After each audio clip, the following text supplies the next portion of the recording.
En el programa de hoy, lo voy a invitar a que considere una pregunta importante. ¿Por qué la mayoría de los cristianos tradicionales observan fechas que nunca guardaron Jesús y sus apóstoles y que reflejan tradiciones paganas, y al mismo tiempo rechazan observar los días santos bíblicos que observó Jesús? ¿Tiene importancia qué días observamos? Mientras nos den el día libre, vayamos a fiestas y disfrutemos comer con la familia y amigos. La respuesta es simple, sí que importa. Y aquí está el porqué. Las 7 fiestas bíblicas anuales predicen eventos futuros, revelan el plan maestro de Dios para la humanidad, explican los interrogantes que preocupan a muchos. Por ejemplo, ¿se pregunta usted qué pasará con los amigos y seres queridos que no son salvos? La respuesta se encuentra en los días santos bíblicos, y no es lo que la mayoría piensa.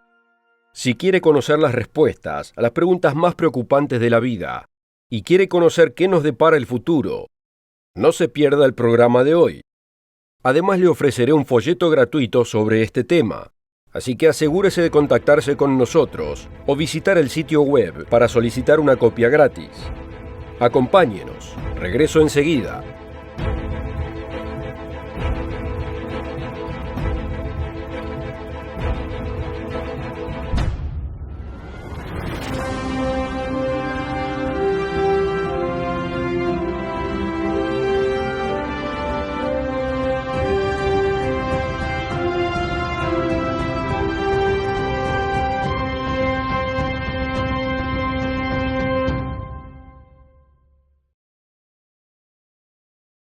Bienvenidos nuevamente al Mundo de Mañana. Esta es la primera de una serie de 3 partes de los días santos bíblicos. Veremos cómo tiene un significado profundo para usted, sus seres queridos y para toda la humanidad. Y prepárese para una sorpresa. Los días santos y fiestas bíblicas son tan ricos en significado que solo tenemos tiempo para explicar 2 de los 7. Así que comencemos. El primer festival bíblico es la Pascua. La Pascua es una celebración que guardaron Jesús, sus 12 apóstoles, el apóstol Pablo, la iglesia gentil en Corinto y la iglesia cristiana del primer siglo. Pero para entenderlo, tenemos que retroceder en el tiempo, mucho tiempo, para comprender los sucesos que ocurrirían siglos después. Era el año 1440 a.C. y el lugar era Egipto. Los descendientes del hombre conocido como Israel eran esclavos en la tierra de Egipto. La vida era dura y clamaban por la libertad. Dios envió a Moisés con un mensaje a Faraón: «Deja ir a mi pueblo». ¿Quién era este Moisés exigiendo tal cosa? Lo que el Faraón no entendió al principio fue que el autor de esta petición era más que simplemente un hombre. Los estudiantes bíblicos saben que Dios usó a Moisés para traer 9 plagas sobre Egipto, haciéndoles la vida miserable y destruyendo cultivos y ganado. Pero el faraón se negó a dejar salir a Israel. Eso requirió una 10ª plaga, y tiene relevancia para usted y para mí. Aquí está cómo se anunció esa plaga a Faraón, en Éxodo 11, versículos 4 al 7. Dijo pues Moisés: «El Señor ha dicho así: a la medianoche yo saldré por en medio de Egipto, y morirá todo primogénito en tierra de Egipto. Pero contra todos los hijos de Israel, desde el hombre hasta la bestia, ni un perro moverá su lengua, para que sepáis que el Señor hace diferencia entre los egipcios y los israelitas». ¿Cómo podía ocurrir tal separación entre los israelitas y los egipcios? Se les instruyó a los israelitas que apartaran un cordero de 1 año y lo sacrificaran al atardecer. Entonces debían tomar un poco de su sangre y pintar el dintel y los lados de las puertas. Luego debían asar y comer el cordero con pan sin levadura e hierbas amargas, y permanecer en su hogar hasta el amanecer. Éxodo 12, versículo 29, revela lo que les sucedió a los egipcios y a cualquiera que no siguiera estas instrucciones. Y aconteció que a la medianoche el Señor hirió a todo primogénito en la tierra de Egipto, desde el primogénito de Faraón que se sentaba sobre su trono, hasta el primogénito del cautivo que estaba en la cárcel, y todo primogénito de los animales. Los judíos y algunos cristianos conmemoran este evento hasta el día de hoy. ¿Pero entienden su significado? La Pascua es solo el primero de 7 festivales anuales que se le dieron a Israel. pero tiene un significado que va mucho más allá de este tiempo y de una sola nación. Casi 1500 años después, otro Salvador llegó en la persona de Jesucristo. Él es el Salvador no solo de Israel, sino de todas las naciones y pueblos, y la Pascua cobraría un mayor significado. Cuando tenía cerca de 30 años, Jesús de Nazaret comenzó a predicar el Evangelio, es decir, las buenas nuevas del reino de Dios. Él realizó milagros tan genuinos y notables, que incluso sus críticos admitieron que eran obra de Dios. Observe que cuando un gobernante de los judíos acudió de noche y en secreto a Jesús, confesó lo siguiente en Juan 3, versículo 2. Rabí, sabemos que has venido de Dios como maestro, porque nadie puede hacer estas señales que tú haces si no está Dios con él. Pero después de 3 años y medio, los celos y el resentimiento llevaron a los judíos a entregarlo a los romanos para que lo mataran. Esto es bien conocido por cualquiera que lea el Nuevo Testamento de la Biblia. Pero lo que no se entiende generalmente es el momento de su muerte por crucifixión. Era costumbre de Jesús observar la Pascua todos los años en Jerusalén. Fíjese en Lucas 2, versículos 41 y 42. Iban sus padres todos los años a Jerusalén en la fiesta de la Pascua, y cuando tuvo 12 años, subieron a Jerusalén conforme a la costumbre de la fiesta. Jesús continuó observando la Pascua a lo largo de su vida, y al final de su ministerio de 3 años y medio, estuvo nuevamente en Jerusalén para la Pascua. Esta no sería una Pascua ordinaria. Los cristianos tradicionales a menudo hablan de la última cena, que Jesús comió con sus discípulos, pero pocos se dan cuenta de que esto no fue una cena cualquiera, sino que de hecho fue la Pascua. Mientras los discípulos de Jesús recordaban los eventos del Éxodo, Jesús miraba hacia el futuro. Se levantó y lavó los pies de los discípulos, algo que normalmente hacía el sirviente más bajo de la casa. Esto fue para enseñarnos que debemos vivir humildemente una vida servicial. Luego instruyó lo que debería llamarse la Pascua del Nuevo Testamento. Mateo 26, versículos 26 al 28 explica: Y mientras comían, tomó Jesús el pan, y bendijo y lo partió, y dio a sus discípulos y dijo: Tomad, comed, esto es mi cuerpo. Y tomando la copa, habiendo dado gracias, les dio diciendo: Bebed de ella todos, porque esto es mi sangre del nuevo pacto, que por muchos es derramada para remisión de los pecados. ¿Qué significado tiene esto para usted y para mí? Responderé a esa pregunta en un momento. Primero quisiera ofrecerle este folleto informativo: Las fiestas santas, el plan maestro de Dios. Sin conocer estos días santos bíblicos, es imposible entender el panorama completo de lo que Dios está haciendo aquí en la tierra. El cristianismo tradicional ha desechado estos días y ha estampado el nombre de Cristo en fechas paganas. Y al hacerlo, han perdido la clave del plan maestro de Dios. Si está interesado en aprender lo que Dios está haciendo aquí abajo, pida ahora a las fiestas santas el plan maestro de Dios. Es totalmente gratis. Y regresaré enseguida para explicar el significado de la Pascua y presentar la próxima fiesta del plan maestro de Dios. La oferta de hoy es absolutamente gratis, sin costo ni obligación. Visítenos en elmundodemañana.org. Encuéntrenos en Facebook y síganos en Twitter.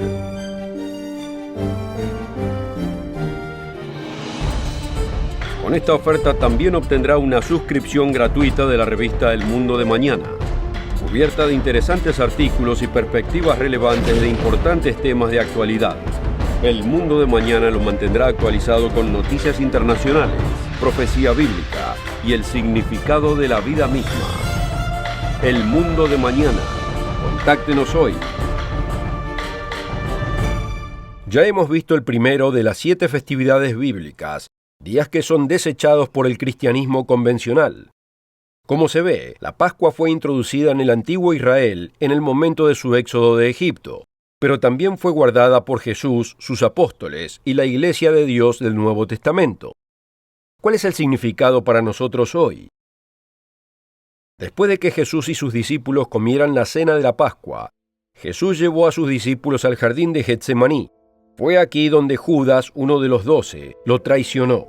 El contingente de soldados que acompañaba a Judas lo llevó bajo custodia, lo golpeó brutalmente y finalmente lo crucificó. Considere el significado de esta coincidencia. Sabemos que hay 365 días en un año. La Pascua es solo un día. Así que considere la posibilidad de que esto ocurra justo en la Pascua. Recuerde que la Biblia cuenta el tiempo desde el ocaso hasta el ocaso, por lo que la traición, el escarnio, el juicio y la crucifixión de Jesús tuvieron lugar en la Pascua. ¿Fue esto coincidencia? De ningún modo. El simbolismo debe ser obvio. Varios años antes, Juan el Bautista vio a Jesús y anunció a los que estaban con él: «He aquí el Cordero de Dios que quita el pecado del mundo». En esta declaración llegamos a comprender el papel que desempeñaría Jesús en su vida. Los corderos de Pascua sacrificados eran un ejemplo de lo que Jesucristo haría por el mundo. La sangre de Cristo protegería a los que le pertenecen, así como la sangre del cordero protegió a los israelitas en el Éxodo. Que Jesús fue el reemplazo de los corderos de la Pascua se expresa claramente en 1 Corintios 5:7. Porque nuestra Pascua, que es Cristo, ya fue sacrificada por nosotros. Para entender completamente lo que significa que Cristo sea nuestra Pascua, debemos entender el problema del pecado. Según 1 de Juan 3:4, cualquiera que hace pecado traspasa también la ley, pues el pecado es la transgresión de la ley. Pablo nos dice que ganamos algo cuando infringimos la ley de Dios, que como acabamos de ver, es la definición de pecado. Porque la paga del pecado es muerte, mas la dádiva de Dios es vida eterna en Cristo Jesús, Señor nuestro. Sí, estamos bajo la pena de muerte, como Pablo explica más en detalle en Romanos 3:23, por cuanto todos pecaron y están destituidos de la gloria de Dios. Aquí hay una verdad que pocos cristianos tradicionales entienden, pero el Nuevo Testamento es muy enfático en este tema. Jesucristo es el Dios del Antiguo Testamento. Él es el que creó todo el universo. Él fue quien dio vida a nuestros primeros padres. Y Él es quien dio los 10 mandamientos a la antigua Israel. Por lo tanto, Él es aquel cuya vida es tan valiosa que podría dar su vida a cambio de nuestras vidas. Todo esto se confirma en el primer capítulo de Colosenses. Hablando de Cristo, nos dice en el capítulo 1, comenzando en el versículo 16, «Porque por Él fueron creadas todas las cosas que están en los cielos y que están en la tierra, visibles e invisibles, sean tronos, sean dominios, sean principados, sean potestades. Todo fue creado por Él y para Él, y Él es antes de todas las cosas, y por Él todas las cosas subsisten, y Él es la cabeza del cuerpo que es la Iglesia. Él es el principio, el primogénito de todos los muertos, para que en todo tenga el primado». Y si eso no es suficientemente claro, aquí está en 1 Corintios 10, cuando describe a Israel durante el Éxodo. «Porque bebían de la roca espiritual que los seguía, y la roca era Cristo». ¿Puede haber algo más fácil de entender? Aquel que conocemos como el Dios del Antiguo Testamento no era otro que el que vino a dar su vida por nosotros. Jesucristo vino a este mundo para hacer la realidad de ese Cordero de Pascua. Fue brutalmente asesinado para pagar el castigo que nos ganamos cuando pecamos. Él dio su vida a cambio de la nuestra, y todo esto sucedió en el día de la Pascua. Esa antigua ceremonia apuntaba a un futuro Cordero más perfecto.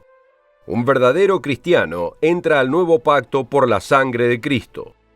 La Pascua es un memorial de ese pacto, que se celebra cada año el día 14 del primer mes del calendario hebreo. Cada vez que hacemos esto, recordamos la muerte del Señor hasta que regrese.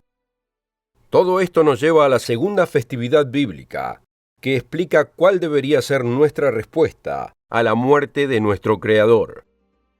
Primero quiero recordarle de la oferta de hoy. Las fiestas santas, el plan maestro de Dios. Millones de personas leen la Biblia, pero no entienden el panorama completo que presenta. ¿La razón? hacen caso omiso de los días que Dios manda. Las fiestas santas, el plan maestro de Dios, abre un nuevo mundo de entendimiento. Así que ordene su copia hoy. Simplemente contáctese con nosotros y es absolutamente gratis.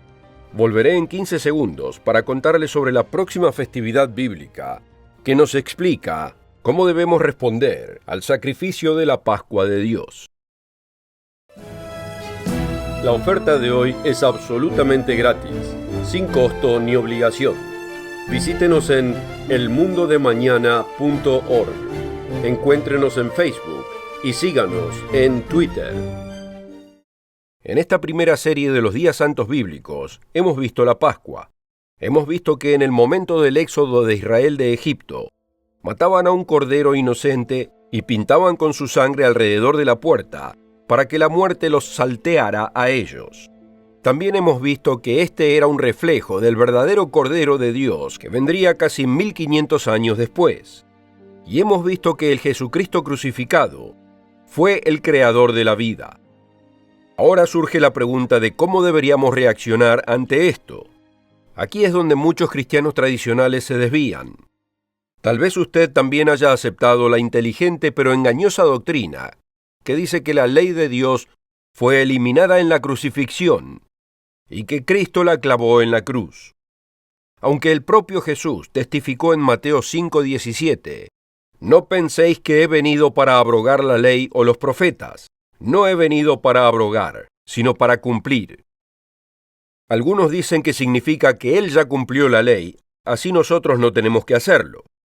Pero el resto de sus instrucciones en este mismo capítulo demuestran que en lugar de eliminar la ley, la hizo más amplia y más difícil de guardar. Por ejemplo, dijo, «Oísteis que fue dicho, no cometerás adulterio. Pero yo os digo que cualquiera que mira a una mujer para codiciarla, ya adulteró con ella en su corazón». Cuando un joven se acercó a Jesús para saber qué bien podía hacer para alcanzar la vida eterna, ¿qué le dijo Jesús? Mas si quieres entrar en la vida, guarda los mandamientos.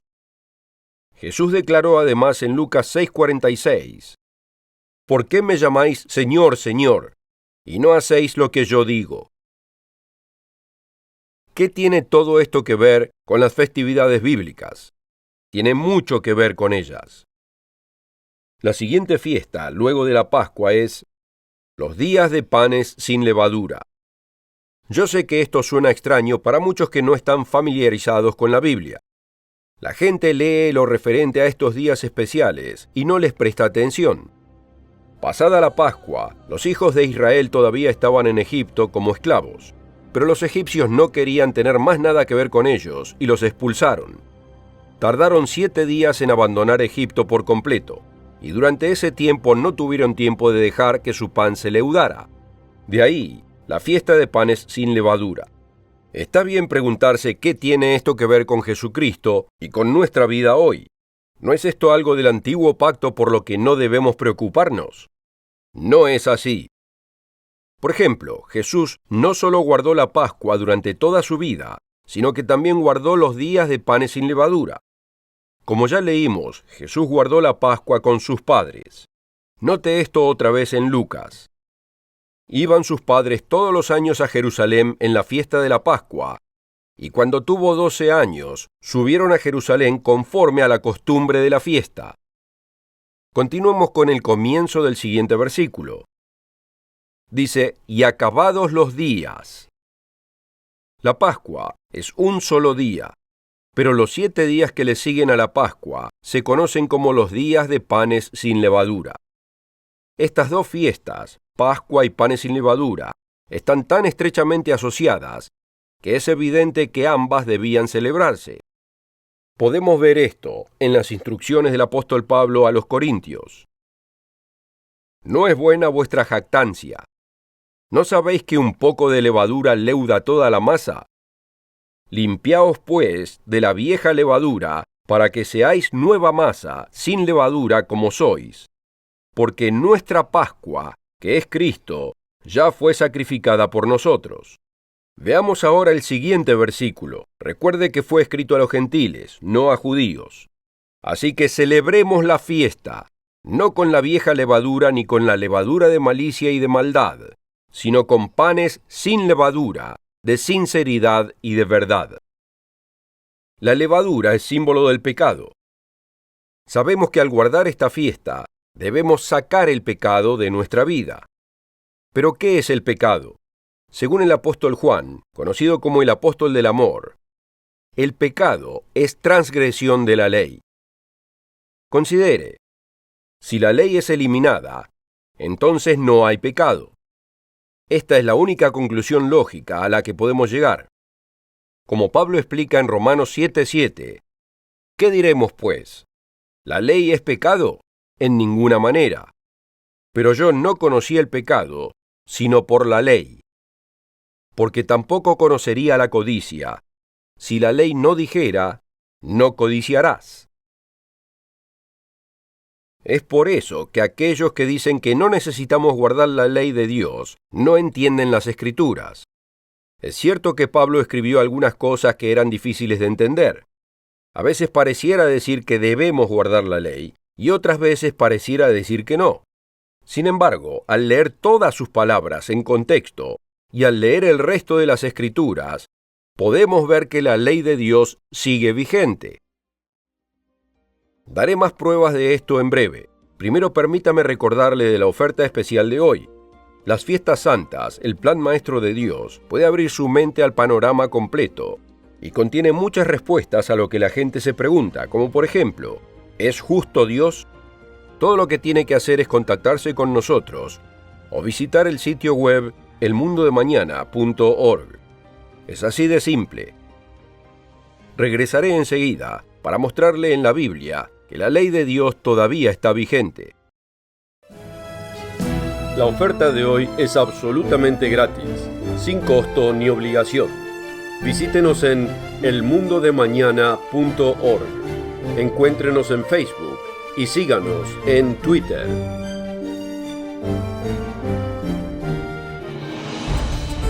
Con esta oferta también obtendrá una suscripción gratuita de la revista El Mundo de Mañana, cubierta de interesantes artículos y perspectivas relevantes de importantes temas de actualidad. El Mundo de Mañana lo mantendrá actualizado con noticias internacionales, profecía bíblica y el significado de la vida misma. El Mundo de Mañana. Contáctenos hoy. Antes de la pausa, les dije que mostraría en la Biblia que la ley de Dios todavía está vigente hoy. El apóstol Juan es conocido como el apóstol del amor, porque escribió sobre el amor. Lo que muy pocos entienden es que nunca habló del amor separándolo de la ley de Dios. Escribió sobre la necesidad de mantener la ley tanto como escribió sobre el amor. Note esto en 1 de Juan 2, versículos 3 y 4. Y en esto sabemos que nosotros le conocemos, si guardamos sus mandamientos. El que dice yo le conozco y no guarda sus mandamientos, el tal es mentiroso y la verdad no está en él. La fiesta de panes sin levadura nos enseña que debemos responder al sacrificio de Cristo, arrepintiéndonos, saliendo del pecado. No debemos permanecer en el Egipto espiritual. Debemos sacar el pecado de nuestra vida. El mandato de arrepentirse está en todo el Nuevo Testamento. Jesús declaró en Marcos 1:15, el tiempo se ha cumplido y el reino de Dios se ha acercado. Arrepentíos y creed en el Evangelio. Y en el día de Pentecostés, un día festivo que explicaré en el próximo programa de esta serie, el apóstol Pedro convence a un gran número de judíos de que eran culpables de haber asesinado al Mesías. Dice, y al oír esto, se compungieron de corazón y dijeron a Pedro, varones, hermanos, ¿qué haremos? ¿Y cuál fue la respuesta de Pedro? Pedro les dijo, arrepentíos y bautícese cada uno de vosotros en el nombre de Jesucristo para perdón de los pecados, y recibiréis el don del Espíritu Santo. Entonces vemos que la Pascua señalaba el sacrificio del verdadero Cordero de Dios, Jesucristo. Los días de panes sin levadura nos enseñan que la respuesta a este sacrificio perfecto es arrepentirnos, salir del pecado. Dejar atrás la levadura de la malicia y la maldad. Pero estos días nos enseñan otra lección importante. Hay 7 días de panes sin levadura. Salir del pecado requiere esfuerzo de nuestra parte. Significa abandonar nuestra forma de vida pasada y llegar a ser una persona nueva. Los israelitas pasaron por el Mar Rojo en el 7º día de panes sin levadura, y esto tiene un gran significado para usted y para mí. Veámoslo en 1 Corintios 10, comenzando en el versículo 1. Porque no quiero, hermanos, que ignoréis que nuestros padres todos estuvieron bajo la nube, y todos pasaron el mar, y todos en Moisés fueron bautizados en la nube y en el mar. Este 7º día nos recuerda nuestra necesidad de ser bautizados, dejar que muera el viejo hombre en la tumba de agua y salir como una nueva persona. Las 2 fiestas, Pascua y panes sin levadura, junto con la próxima festividad en el plan de Dios, se resumen en el mandato de Pedro a los judíos que llegaron al arrepentimiento en el día de Pentecostés. En Hechos 2, versículo 36, Pedro les declaró su pecado. Sepa pues ciertísimamente toda la casa de Israel, que a este Jesús a quienes vosotros crucificasteis, Dios le ha hecho Señor y Cristo. Esto es la Pascua. Luego fueron compungidos de corazón, convencidos de sus pecados. Entonces Pedro les dijo cuál debería ser su respuesta al sacrificio de Cristo. Arrepentíos y bautícese cada uno de vosotros en el nombre de Jesucristo para perdón de los pecados. Esto es panes sin levadura, pero el plan maestro aún no está terminado. Pedro dijo que algo seguiría al arrepentimiento genuino de corazón y al bautismo. Y recibiréis el don del Espíritu Santo. Recibir al Espíritu Santo es muy mal entendido, y es solo una parte del significado de la próxima festividad bíblica. Explicaré el verdadero significado de Pentecostés en el próximo programa. Hasta entonces, asegúrese de pedir su copia de las Fiestas Santas, el Plan Maestro de Dios. Y asegúrese de regresar la próxima semana, y le continuaremos trayendo más buenas nuevas del reino de Dios que se aproxima. Hasta entonces, que la paz de Dios nuestro Padre y Jesucristo esté con usted. La oferta de hoy es absolutamente gratis, sin costo ni obligación. Visítenos en elmundodemañana.org. Encuéntrenos en Facebook y síganos en Twitter. El programa precedente fue producido por la Iglesia del Dios Viviente